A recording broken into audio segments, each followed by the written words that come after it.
कितीही मोठा म्हणजे अमेरिकेचा राष्ट्राध्यक्ष जरी आला तरी त्याला पाहायला एवढं हे होणार नाही जेवढं जरांगे पाटलाची क्रेज होती. तर त्यांना असं वाटतं की बा हे जरांगे पाटील आत्ताच आले आणि मोठे झाले, आपल्याला विश्वासात घेतले. मग तुमच्या सर्वांच्या कार्याला आम्ही सॅल्यूट करतो. यात त्यांच्या मागणीमुळं आज हे एवढे 52-54 लाख पुरावे सापडले. विदर्भातला किंवा खानदेशमधला मराठा बांधव म्हणजे हा ओबीसी ते सरकारकडून मागण्या मान्य करून घेण्याचं काम हे जरांगे पाटलांनी केलेलं आहे. जी मागणी जरांगे पाटलांनी आणली त्याला यश आलं ना. आणि त्यावेळेला तिथं बच्चू कडू साहेब आणि मंगेश चिवटे हे आलेले होते. त्या माणसाचे आज 35 किलो वजन असताना, तब्येत एवढी रोड असताना तिने अख्ख्या सरकारला घाम फोडला. किंवा अभ्यासक आता बऱ्याच वर्षापासून 30-30, 40-40 वर्षापासून अभ्यासक हे त्यांची कायदेशीर बाजू मांडत आहेत. तर त्यांना असं वाटतं की बा हे जरांगे पाटील आत्ताच आले आणि मोठे झाले, आपल्याला विश्वासात घेत नाही. तर असं काही नाही आहे. तुमच्या सर्वांच्या कार्याला आम्ही सॅल्यूट करतो. तुम्ही आजपर्यंत लढा टिकवून ठेवला आणि इथून पुढेही तुमच्या अभ्यासाचा हे पडेल.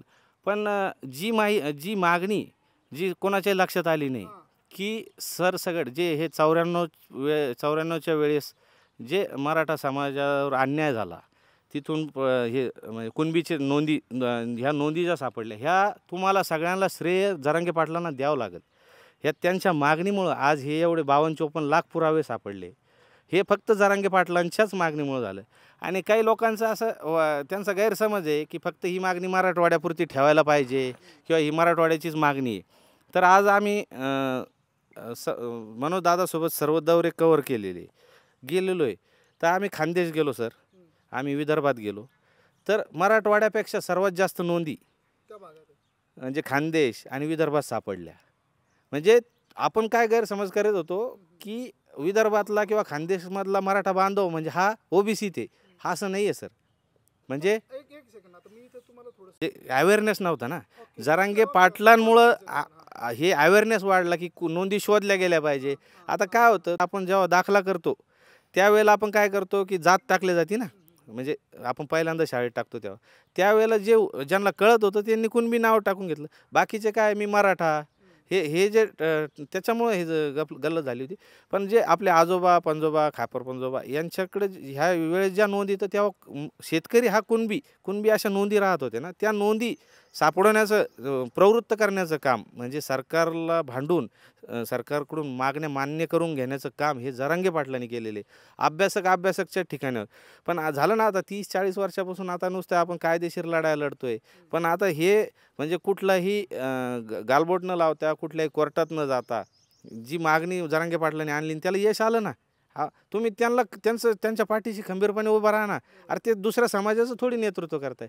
आपण कुणीही आज त्या ऐन टप्प्यात आहे. आपण कुणीही गैरसमज न पसरवता जरांगे पाटलाच्या पाठीशी खंबीरपणे उभं राहायचे. तुमचा काही कुणाबद्दल गैरसमज झाला असेल तर मी तुम्हाला हात जोडून विनंती करतो, तुम्ही तो डायरेक्ट जरांगे पाटलांशी शेअर करा. तो व्यक्ती म्हणजे एकदम सरळ व्यक्ती आहे. त्या व्यक्तींच्या कानावर की बा दादा असं असं चालू आहे, तुम्हाला काही ऑब्झर्वेशन असेल तर तुम्ही त्यांना नक्की सांगा. ते ऐकतील. पण कृपया म्हणजे चुकीचा संदेश देऊन ऐन टप्प्यात आलेली लढाई आपण त्याचं खोडा घालू नका, असं माझं म्हणणं आहे. भरपूर समाज बांधवांच्या आम्हाला अशा प्रतिक्रिया आल्या की तुम्ही तो खुलासा केला तो चांगला केला. कारण मनोज दादा हे बंद दाराआड कधी आजपर्यंत गेलेले नाही असं ऐकू येते. बरोबर. मी तुम्हाला तेही सांगितलं त्या दिवशी की बीडच्या सभेला जाताना सर्वांना कळालं म्हणजे बीडच्या आजूबाजूच्या बांधवांना जेव्हा रस्त्यानं जाणार होते की मनोज दादा हे कन्हैया हॉटेलला थांबलेले, अशी हे सर्व समाज बांधवांना कळालं. आणि तिथे एकच गर्दी झाली, खूप गर्दी झाली. आणि त्यावेळेला तिथं बच्चू कडू साहेब आणि मंगेश चिवटे हे आलेले होते. आणि ती पब्लिक कुणाचं आहे, कारण काय जरांगे पाटील जर बघितले ना तर इथं कितीही मोठा म्हणजे अमेरिकेचा राष्ट्राध्यक्ष जरी आला तरी त्याला पाहायला एवढं हे होणार नाही जेवढं जरांगे पाटलाची क्रेज होती. तर त्या सर्वांचं काय की आता दादा तिकडे जाणार आहे ऐतिहासिक सभेला, तर सेल्फी काढायचं म्हणून तिथं त्यांना घोळका केला. मग आता यांना जी चर्चा करायची होती त्या गर्दी एवढ्या याच्यात ते शक्य नव्हतं. तर त्या कन्हैया हॉटेलचा खाली रेस्टॉरंट आहे, मोठा हॉल आहे, म्हणजे रूम नव्हती ती हॉल होता.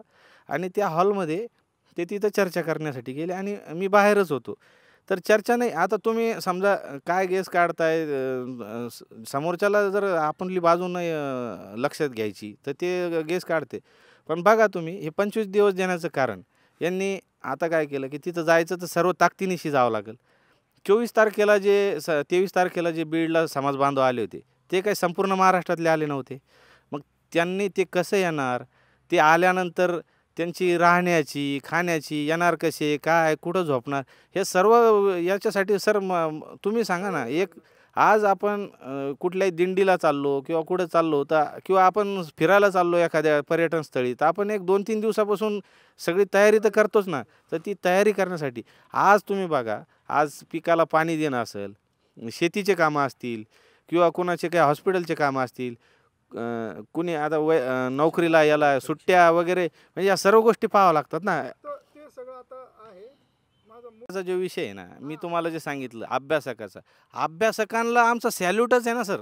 म्हणजे अभ्यासकांची बाजू वेगळी आहे, म्हणजे ते कायदेशीर लढतायत आणि जरांगे पाटील कोणती भूमिका सांगते. 1994ला काय घडलं आणि तेव्हापासून 30 वर्षात आमच्या समाजावर जो अन्याय झाला तो होऊ नये. म्हणजे एक आयुर्वेदिक गोळी दिली जाते, एक होमिओपॅथी दिली जाते आणि एक आपली ही दिली जाते, ॲलोपॅथी दिली जाते. तर जरांगे पाटलाकडे काय ॲलोपॅथी गोळी आहे आणि त्या ज्या आहे ते आयुर्वेदिक गोळ्या आहे. म्हणजे लय वेळ हां, तर हे इन्स्टंट म्हणजे जो अन्याय झाला. आता तुम्हाला एकदम पेन व्हायला लागल्यावर तुम्ही आयुर्वेदिक थोडी घेणार आहे सर, तर पेन किलरच खाणार ना. तर ही पेन किलर गोळी आहे. तुम्ही तुमचं बाजू तुम्ही चालू राहू द्या. जरांगे पाटलाच्या पाठीशी तुम्ही खंबीरपणे उभा राहा. ते मराठा समाजाचंच काम करते. तुम्ही चुकीचा मेसेज समाजामध्ये पसरू नका. तुम्हाला काय तुमची हेवेदा असतील सोडा. छातीचा कोट करून त्या माणसाच्या मागं उभं राहा.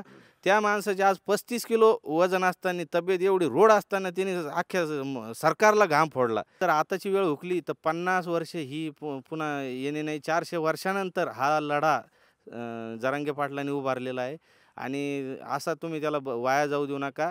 तुम्ही सर्वांनी तुमची हेवेदावे सोडून दादांच्या पाठीशी खंबीरपणे उभं राहा. माझी आपल्या चॅनलच्या माध्यमातून त्या सर्व समाज बांधवांना हात जोडून विनंती आहे.